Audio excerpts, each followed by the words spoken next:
বাংলাদেশে মন্দির দোকান ভাঙচুর আগুন হিন্দুদের ক্রমাগত হয়ে চলেছে, থামার কোনো বিরাম নেই। সেই সঙ্গে মৌলবাদীদের ফাতেহা জারি করেছে, মহিলাদের রাস্তা বেরোনো নিষিদ্ধ করেছে সন্ধ্যার পর এবং তাদের উপর যে চরম অত্যাচার চলছে প্রতি মুহূর্তে এবং ভারতীয় পণ্য স্থায়ী ফেলে প্রতিবাদ করছে, শাড়ি পুড়িয়ে দিচ্ছে, সব থেকে ভয়াবহ ভারতীয় জাতীয় পতাকা পদলেহন করছে। তারই প্রতিবাদে ভারতবর্ষে প্রতিটি যে প্রতিবাদে ঝড় উঠেছে এবং আমাদের রাজ্য প্রতিবাদে ধ্বনিত হচ্ছে। রবীন্দ্র সদন চত্বরে একাডেমি অফ ফাইন আর্টস রানুছায়া মঞ্চে প্রতিবাদ করলেন পশ্চিমবঙ্গ ভারতীয় জনতা পার্টির শিল্পী ও বুদ্ধিজীবীদের সংগঠন শাখা সংগঠন cultural and literary forum Paschimbanga. সেখানে তারা প্রতিবাদ করলেন এবং অভিযোগ করলেন গতকাল রাত্রিবেলা তারা যখন ব্যানার টাঙানোর জন্য প্রস্তুতি নিচ্ছিল, পুলিশ বাধা দেয় এবং তাদেরকে মাইক পর্যন্ত লাগাতে দেয়নি এবং এক প্রকার হ্যান্ড মাইক নিয়ে তাদের আজকের এই প্রতিবাদী সভা করলেন এবং সোচ্চার হলেন শেষমেশ ভারত ও বাংলাদেশের মধ্যে যাতে শান্তি শৃঙ্খলা আবার ফিরে আসে।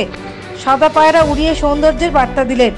ছিলেন আসানসোলের প্রাক্তন মেয়র আইনজীবী জিতেন্দ্র তিওয়ারি, হুগলির প্রাক্তন সাংসদ শিল্পী লকেট চ্যাটার্জি, টালিগঞ্জের ফিল্ম ডিরেক্টর ও কলকাতা প্রাক্তন সভাপতি বিজেপি সংঘমিত্রা ব্যানার্জি এবং আরো বুদ্ধিজীবী ও শিল্পীরা গানে গানে কবিতায় নৃত্য করে প্রতিবাদের সম্মেলন। প্রত্যেকে কথা যে জাতীয় সঙ্গীত আজকে বাংলাদেশের রবীন্দ্রনাথের যে জাতীয় সঙ্গীতের কথা, সেই জাতীয় সঙ্গীতকে অবমাননা, ভারতের জাতীয় সঙ্গীতকে অবমাননা, ভারতের আমাদের ফ্ল্যাগকে, ন্যাশনাল ফ্ল্যাগকে পাপোশ হিসাবে ইউজ করা হচ্ছে।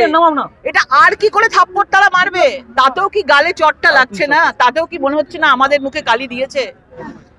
সব কিছু থেকে ঊর্ধ্বে এসে সব পার্টি পলিটিক্সকে ছেড়ে দিয়ে আমি বিনম্র নিবেদন করব যে প্রত্যেকটা বাড়ির যারা মহিলারাও রয়েছেন, তারা পুরো সমাজটাকে যারা ধরে রেখে দিচ্ছেন, পরিবারকে ধরে রেখে দিচ্ছেন, সবাই একসাথে হন এবং আমাদের বাংলাদেশে যারা নিপীড়িত হচ্ছে তাদেরকে রক্ষা করুন, তাহলেই আমরা ভবিষ্যতে রক্ষা পাবো।